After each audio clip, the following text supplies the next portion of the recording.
Hello, welcome to The Update. I'm Abby Smith. More Australians are falling behind on loan repayments than during the peak of the COVID pandemic. 1.4% of home loans are in arrears, the highest level since March 2020.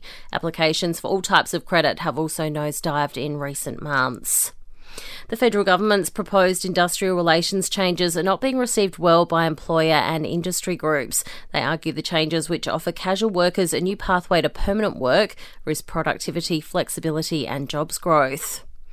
Two of the biggest brands in Australia are set to merge, but shoppers are being told there won't be any changes to the stores. Wesfarmers has confirmed Target will be folded into Kmart to create a singular $10 billion business, but it'll be about combining back-end processes and, from a customer's point of view, will look the same.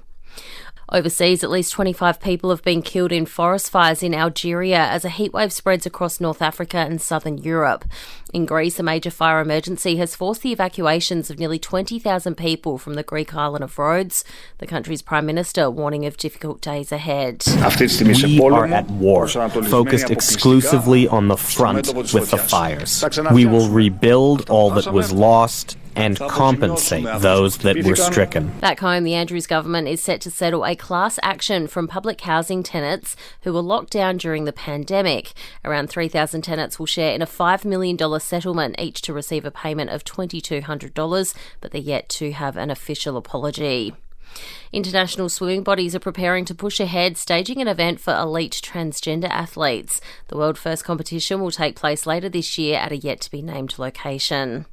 And Elon Musk's rebranding of Twitter has begun. The little blue bird is gone and has been replaced with the black X. And according to Musk, we no longer tweet but throw up X's. Entertainment and sport next. Disappointment for Emma McEwen at the World Aquatics Championships in Japan. She was beaten in the final of the 100-metre butterfly by China's Zhang Yufei. She finished fourth and says the loss will boost her motivation. Pretty disappointing with the time. I definitely know I'm capable of more. Really this just gives me more motivation. Germany handed Morocco a 6-0 thrashing in last night's World Cup clash at Amy Park. It was another big scoring game in Adelaide, with Brazil beating Panama 4-0, while Italy beat Argentina 1-0.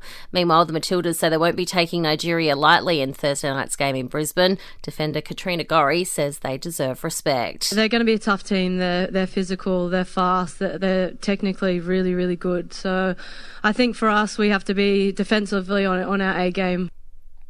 The Blues' finals hopes have been dealt a serious blow with injuries to two of its stars. Both Sam Walsh and Jack Silvani are expected to be sidelined for weeks, but skipper Patrick Cripps and Adam Serra are expected to return for the Friday night blockbuster against top team Collingwood.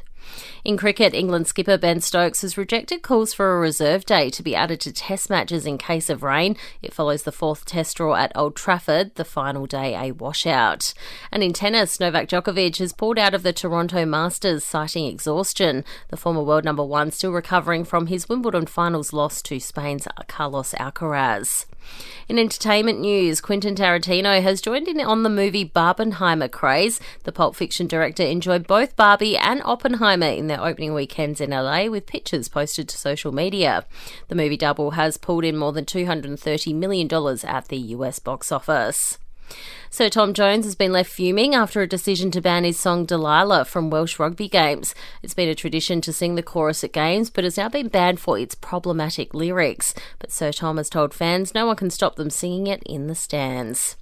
And it seems Tom Brady is moving on after his breakup with Gisele Bündchen. The NFL veteran has been spotted spending the weekend with supermodel Irina Shayk in LA. And that's the latest from the Nova podcast team. We'll see you this afternoon for another episode of The Update.